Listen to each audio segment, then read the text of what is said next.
Herkese merhaba, ben Zeynep. Hobisever YouTube kanalıma hoş geldiniz. Bugün sizlere tığ işi kağıt ipten güzel heybe çanta yapımını anlatacağım. Çantamızın yapımı oldukça kolay. Tek parçadan ibaret arkadaşlar. Dikdörtgen uzun bir parça örüyoruz. Daha sonra farklı bir katlama şekliyle bu çantayı elde ediyoruz. Şöyle bakacak olursak gerçekten çok güzel oldu. Boyutları da inanılmaz büyük. Güzel bir çanta. Sizler için hemen ölçerek başlamak istiyorum, boyutlarını göstererek.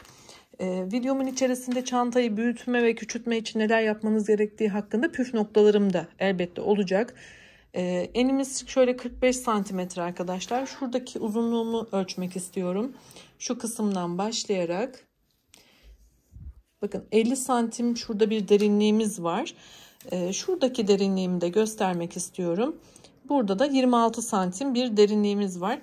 Gerçekten oldukça güzel boyutlarda oldu. Dediğim gibi tüm püf noktalarını verdiğimde istediğiniz boyutlarda rahatlıkla bu çantadan hazırlayabilirsiniz. Kanalıma abone olmak da ücretsizdir. Desteklerinizi lütfen benden esirgemeyin. Yine Instagram sayfama da sizleri bekliyorum. Linki kanalımın ana sayfasındaki hakkındalar kısmında mevcut. Hadi videomuza başlayalım. Öncelikle videoma bu dikdörtgen parçamın uzunluğunu sizlere göstererek başlamak istiyorum.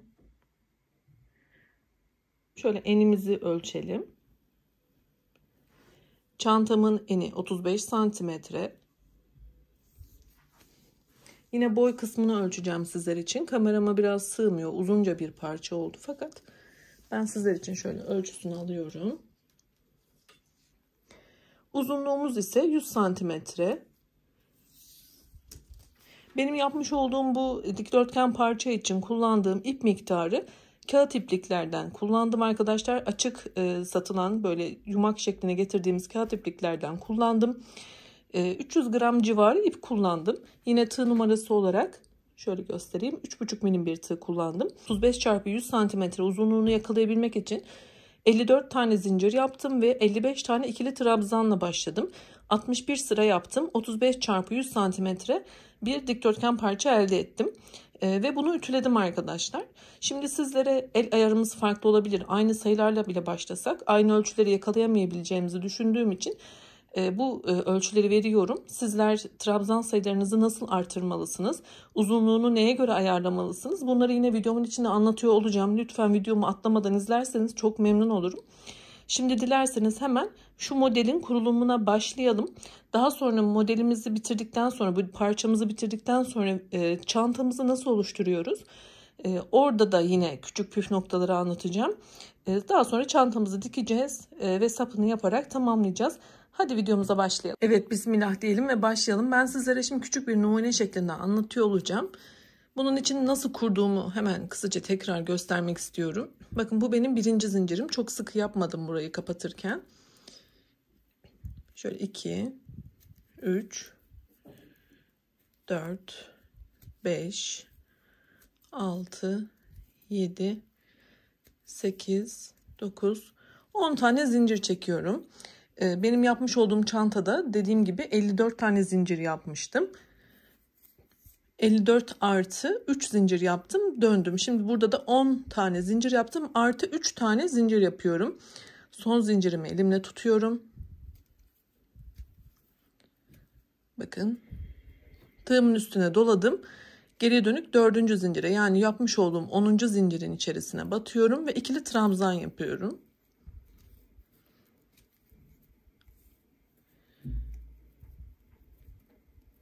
Şimdi yanındakine de batıyorum ve sırayla tüm zincirlere batarak ikili trabzan yapıyorum. Başlangıçtaki zincirimi de bir trabzan kabul ediyorum ve sona kadar zincirlerin hepsine ikili trabzan yapıyorum. Evet, sona kadar geldim. Son zincirime de batarak burada da ikili trabzanımı yapıyorum. Şimdi başlangıçtaki zincirimle birlikte toplamda 11 sayısını yakaladım. Burada trabzanlarımızı, zinciri de trabzan kabul ediyoruz ve tek sayıda olması gerekiyor. Şimdi ben burada dediğim gibi 54 zincir üstüne yaptım. Artı 3 zinciri de eklediğimde 55 tane ikili trabzanı elde ettim.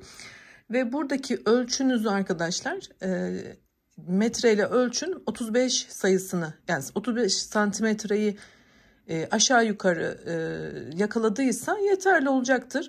Ütüyle de bir miktar açabilirsiniz. Ama farklı, çok küçük bir ölçüdeyse, yani el ayarınız farklıysa sayılarınızı artırabilirsiniz. Artırma mantığı dediğim gibi burada tek sayıyı yakalamak. Çünkü üstüne şu kare kutuları yaptığımızda tek sayıya ihtiyacımız var. Yani başlangıcınızı bu mantıkla kurmalısınız. Evet, üst sıraya çıkarken yine çok sıkı olmayan 4 zincir yapalım. Çevirdim. Tığımın üstüne bir kere doladım. Şimdi kendi dibine değil, bir sonraki trabzanı da atlıyorum. Üçüncü trabzanın tepesine ikili trabzan yapıyorum. Trabzanlarımı yaparken de daima ipimi bir miktar uzatıyorum. Bakın, çok sıkı sıkı olmasın istiyorum çünkü. Yani buradaki trabzanları da aynı şekilde yapıyorum ben. Şimdi arada bir zincir yapıyorum. Yine bir tane trabzan atlayarak bir sonrakine, yine bakın şöyle uzatıyorum önce, sonra ikili trabzanımı yapıyorum. Bir zincir, bir atla, ikili trabzan. Bu şekilde sonuna kadar devam ediyorum ve bu kutularımı yapıyorum.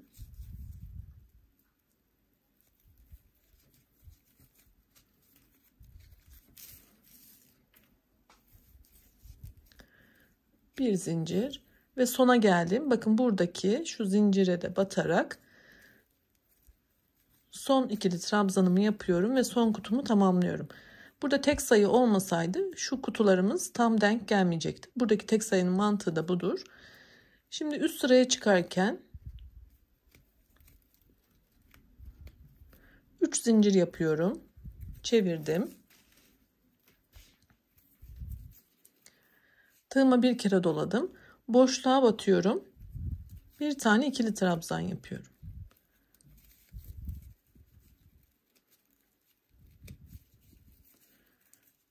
Şimdi bu trabzanın tepesine batıyorum. Bir tane de buraya ikili trabzan yapıyorum. Şimdi boşluğa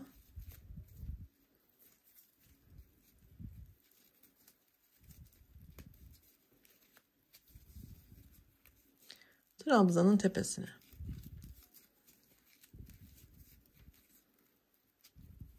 Dikkat ederseniz hiç sıkı örmüyorum.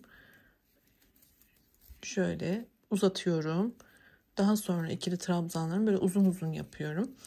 Şimdi bir tane boşluğa, bir tane trabzan tepesine şeklinde şu sona kadar devam edelim. Evet, sona geldiğimde son kutumda da yine boşlukta bir tane ve yine zincire batarak bir tane daha kenar trabzanı yapıyorum. Burada sayım daima başlangıç sayımla aynı olmalı. Yani 11 trabzanla başladık. 11 tane trabzan olacak, zincirlerimiz dahil olarak. Şimdi üst sıraya geçerken şimdi şu sırayı tekrar ediyor olacağız. Yine çok sıkı yapmadığım 4 zincir yapıyorum. Çevirdim. Dibine değil, bir sonraki trabzana atlayarak 3. trabzanın tepesine ikili trabzan yapıyorum. Bakın şöyle. Arada bir zincir, bir tane atlayarak ikili trabzan. Yine bir zincir ve ikili trabzan şeklinde kutularımızı yapıyoruz. Model bundan ibaret arkadaşlar. Şöyle hemen yine büyük modelimden göstermek istiyorum. Bakın bu şekilde ben sıralarımı istediğim uzunluğa gelene kadar devam ettirdim. Sizlere başlangıç sayılarımı verdim. Sıra sayımı da verdim. Bunu yapacağız ta ki nereye kadar? Ben biliyorsunuz 61 sıra yaptım fakat bunu sürekli kontrol ettim. Onu şimdi çantamın dikimini gösterirken sizlere tarif edeceğim. Buradaki en önemli hususlardan bir tanesi trabzanlarla başlayıp son sıranın da yine trabzanlarla bitiyor olması. Yani kutuyla değil, trabzanla bitecek. Bakın, başlangıç ve son bu sırada bitecek. Devam edelim. Şimdi ben dikme aşamasında yine size nasıl ölçülerimi ayarladığımı da göstereceğim. Bu şekilde siz de örgünüzü tamamlayın. Daha sonra beraber dikelim. Şimdi çantamın nasıl katlandığını ve nasıl dikmemiz gerektiğini gösterdiğim kısma geldik arkadaşlar. Öncelikle burası çantamın ters yüzü, yani örgümün ters yüzü, düz yüzü dışarıda, altta kalacak. Şimdi başlayalım. Bakın, buradaki parçamı, yani sol kısımdan başlatacağım ben. Bu parçayı şöyle katlıyorum. Bir üçgen form verdim. Şöyle yer tutucuyla da burayı tutturacağım sizlere daha net gösterebilmek adına. Bakın şöyle üçgen bir şekilde getirdim. Şimdi çantamı şöyle çekiyorum. Bakın burayı bu kısma doğru katladığım için şimdi burayı da şöyle katlayacağım. Yani zıt olacak. Burada bir açıklık, yukarıda bir açıklık. Tam şu ucu sivri kısmını ayarlıyorum. Bakın şuradan yer tutucumu ekledim. Şimdi şöyle uzunca bir şekilde göstermek istiyorum. Bakın.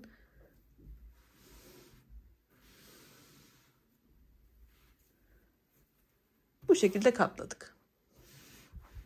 Bunu nasıl yapıyoruz? Şunu alıyorum. Bakın şöyle.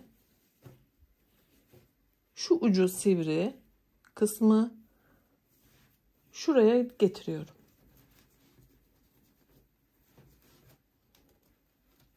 Bakın çantam zaten şu an formunu aldı, şeklini aldı.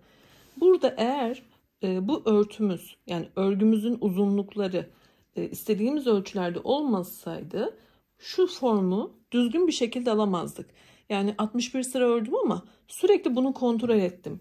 Bu şekilde katladım ve şu istediğim ölçüyü, denklikleri, yani şu köşelerin birbirine denk gelmesini sağladım arkadaşlar. Ona önem vererek ölçümü örmeye devam ettim. Onun takibini yaptım. Yani sizler de burada şu formu yakalayana kadar sıra sayınızı yapabilirsiniz. El aramız aynıysa, aynı ölçülerde yaptıysak hiçbir sıkıntı yok. Ben sadece farklı ölçülere denk gelen, eli sıkı ya da daha farklı bir iplikle örenler için bunu anlatıyorum. Bu şekilde. Yani benim buradaki uzunluğumu sebebi bu. Şu ölçüyü, şu denkliği yakalamak. Bakın şöyle çevirdiğimde yine aynı şey. Çantam tamam. Şimdi bunu dikeceğiz. Nasıl dikeceğiz? Şu ölçüleri, bakın şurayı dikiyorum. Şöyle çevirdiğimde şu kısmı dikiyorum. Evet, şimdi ilk kenarımızı dikmeye başlayacağız arkadaşlar. Burada da dikkat etmemiz gereken şu örgülerimizin, bakın şurada trabzan var, burada trabzan var. Karşılıklı denk gelmesi. Burada kutu formu var, burada o. Yine trabzanlar şöyle denk gelecek şekilde ayarlayarak dikişlerimizi, yani şunlar bakın şöyle karşılıklı. Görüyor musunuz? Burada kutular karşılıklı geliyor. Burada trabzanlar. Buna dikkat edeceğiz. O yüzden şu başlangıcımızı düzgün kurmamız gerekiyor. Şimdi ben ipimi şöyle bir kalın iğneye geçirdim. Sizler farklı iğneleriniz varsa onunla da yapabilirsiniz. Şimdi şuradan başlayacağım. Aslında normal dikiş diker gibi dikeceğim. Hiçbir farkı yok. Sadece mantığını göstermek için şöyle başlatıyorum dikişimi. Karşılıklı bir parçadan bir diğerinden alarak dikiyorum. İsterseniz üstten atarak da dikebilirsiniz. Yani dikmek size kalmış, nasıl dikmek istediğiniz.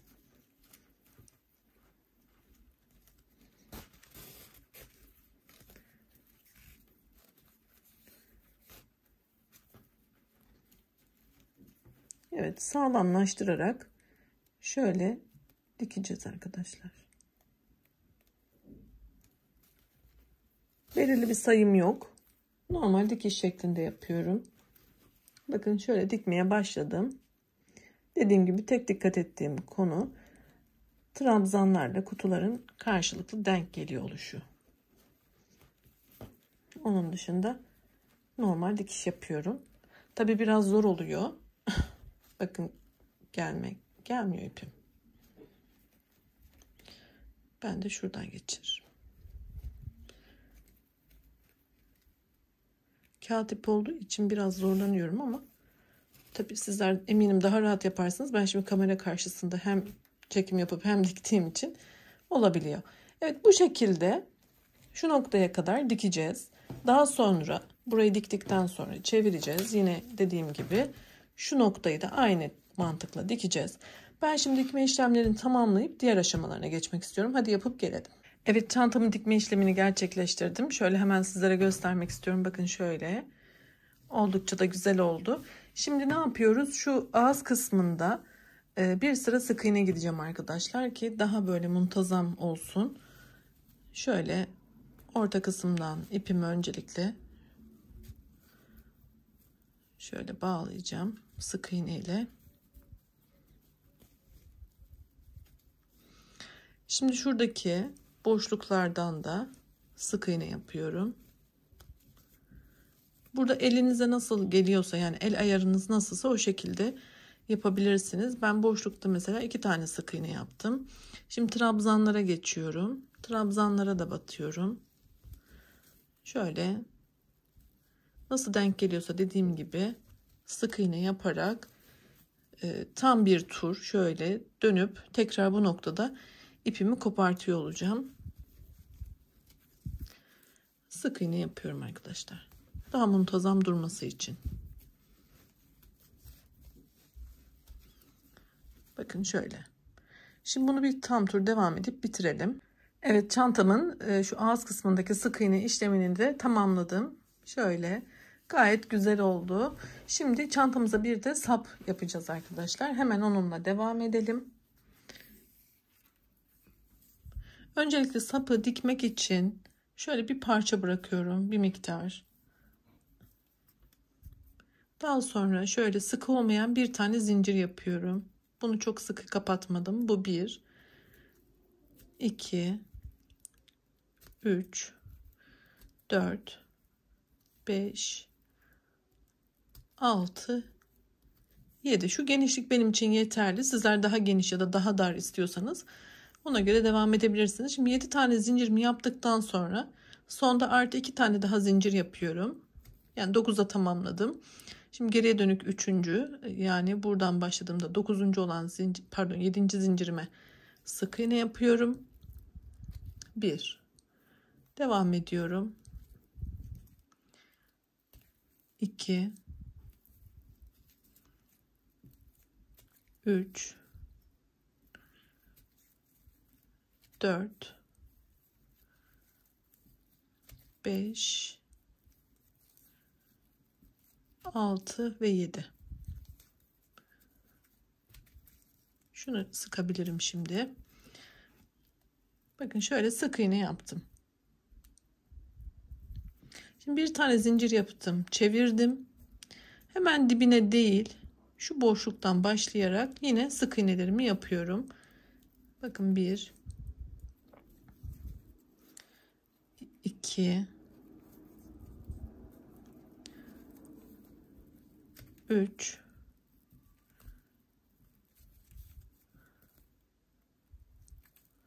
4,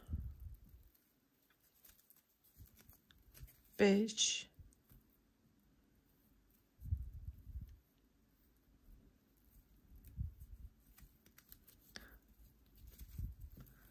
6, şu sona da batıyorum 7.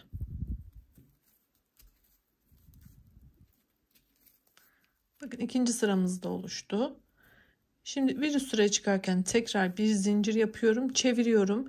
Yine dibinden değil, bir sonraki boşluktan başlayarak sık iğnelerimi yapıyorum. 7 sayısını sürekli her sırada takip ediyorum arkadaşlar. Artırma ya da eksiltme yaparsanız yamulmalar olacaktır. Bu şekilde istediğim uzunluğa gelene kadar ben de yapacağım. Çantamın üzerinde ve kolumda ölçerek karar vereceğim. Şimdi sık iğnelerimi yaparak geliyorum. Sap yapımını tamamladım. Şöyle ipimden de bir miktar bırakarak yine dikmek için iğneme geçirdim arkadaşlar. Her iki ucunu da yine bu şekilde dikeceğiz. Şimdi çantamızın şu sap kısmının köşe noktasından arkadaşlar şöyle bakın şu uç kısımlarına dikeceğiz. Şöyle şimdi ben 7 tane sayıyla başlamıştım biliyorsunuz. Tam şöyle köşe noktasını referans alacağım. Şurayı 1 kabul ettim. 1, 2, 3 tane sağda, 3 tane solda olacak şekilde bu kısımda dikişimi yapacağım. Hemen şurayı dediğim gibi referans aldım. 1, 2, 3 şuradan başlıyorum dikmeye.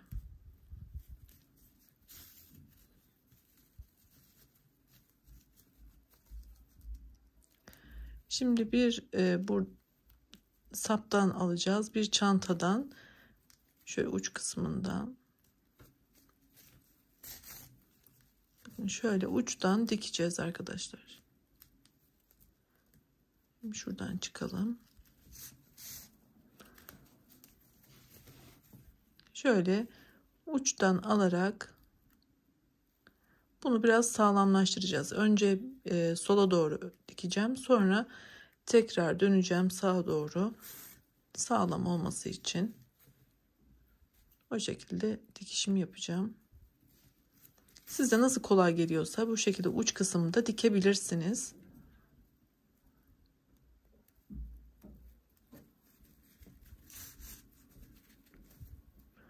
Şu uç kısmına da dikişimizi yapalım.